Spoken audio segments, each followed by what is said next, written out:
Morning, it's Julie here, Portfolio Oomph. Sorry, I'm squinting, it's quite bright, the sun in my face here. Wanted to talk to you this morning. It's Monday morning, end of September. How are you getting on? How are things turning out so far in your schoolwork, in your portfolio? Because I wanted to talk to you just a little bit about, what the colleges are looking for, your ideas, in terms of what ideas you have, what theme you're working to, because already in the last week or so I'm seeing students coming to me with work that they're doing at school that they're saying to me, my idea is portraiture, for example, or my idea is the landscape, for example. And the work that I'm seeing is, as you might anticipate, portraits or items from the landscape that have been brought back home, and they're basically drawing, pine cones, leaves, plants, twigs, bits of trees. And what I wanted to talk to you about, something that I do talk to students about in my mentoring, and for me this is what sets my mentoring apart from perhaps what's happening in school. I don't know, some schools will be doing this, some won't, but really, are you thinking that you have an idea when you say my idea is portraiture? Are you saying that you've got an idea when you're saying my idea is the landscape?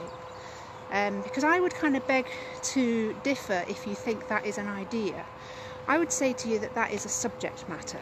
If you're doing portraiture, you have a subject that you're drawing. If you're doing landscape, you have a subject that you're drawing. And what the colleges are looking for is not, okay, yes, they are looking for drawing skills, but they're looking for ideas. What ideas do you have about portraiture? What is it about portraiture that makes you want to do portraiture? Who is it you're drawing? What is it about them? All kinds of different avenues that you can take when you look at portraiture. Portraiture isn't necessarily just, a picture of somebody's face. Landscape isn't necessarily recognisable landscapes.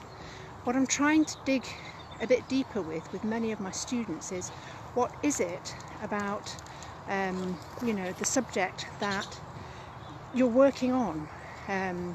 It's not necessarily an idea if you're working on portraiture. Okay, this is something that I feel quite strongly about, and what I spend a lot of time talking to students about in my mentoring is trying to get them to think a little bit deeper. It's basically, I work with students very much about their thinking, how they're making connections, how they're processing the subject, the thing that they're interested in, into making it an idea rather than a technical skill that they're trying to represent a face, or they're trying to represent a landscape, or some other object, still life. Because very much what they're not looking for is a portfolio that is a demonstration of technical drawing ability. They do want, as I say, they do want to see drawing ability, but they don't want it to stop at only a demonstration of technical drawing ability. So what can you be doing with your theme idea? How can you be looking at it differently? How can you start to interrogate that theme or idea, subject that you're working on a bit deeper? A couple of things you can do is to research artists who work in the realms of portraiture. Hundreds of artists have used portraits to inspire them in lots of different ways, not all in the traditional way. So if you're thinking of applying to Edinburgh or Glasgow, the courses are highly conceptual thinking behind what they want you to start doing with your work. So you say they're not necessarily just looking to see that you can draw, that you can see that you can draw in lots of different materials, drawing the same thing again and again but in just different materials. They want you to be thinking much more deeply, making much better connections between the things that you're considering. Okay, observations in the world, observations in the landscape, observations in people, in characters. Okay, because yeah, I'm seeing this happening again and again each year. Every year I get students come to me saying my theme is portraiture. So what's going to set you apart from the next person who's doing portraiture other than technical ability? There's a thought. Okay, and even the student that I worked with last week who went out and did some drawings of things from the forest, she even said to me, oh, but it's not very exciting, it doesn't really say much about me, you know, it's nothing brilliant. And she was absolutely right, it wasn't. It wasn't. And we talked for nearly an hour about how she can go back to the landscape and try and look for things that really speak to her rather than just be a very generalised view of the landscape. Okay, so I hope this helps. I'm just going to spin around. Where's the light so you can see me a bit better?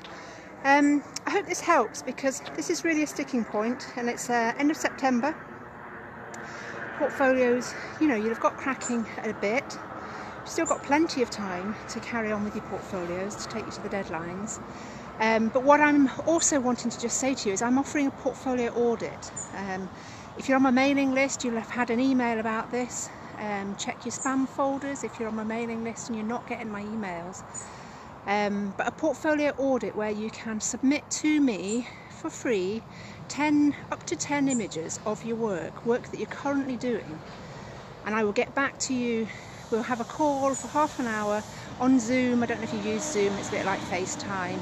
I'll get back to you with some feedback about the work that you're currently doing on a portfolio audit. So I'm going to put a link in the box, in the comments, in the first comment below. So if you'd like to take me up on that, but I've only got room for a handful of students. I'm not going to be obviously spending all my time doing these, but I'd be really happy to try and help some of you out, to, you know, give you some feedback on what it is you're doing and where you can start making some improvements, some changes, to win that place at your first choice art college.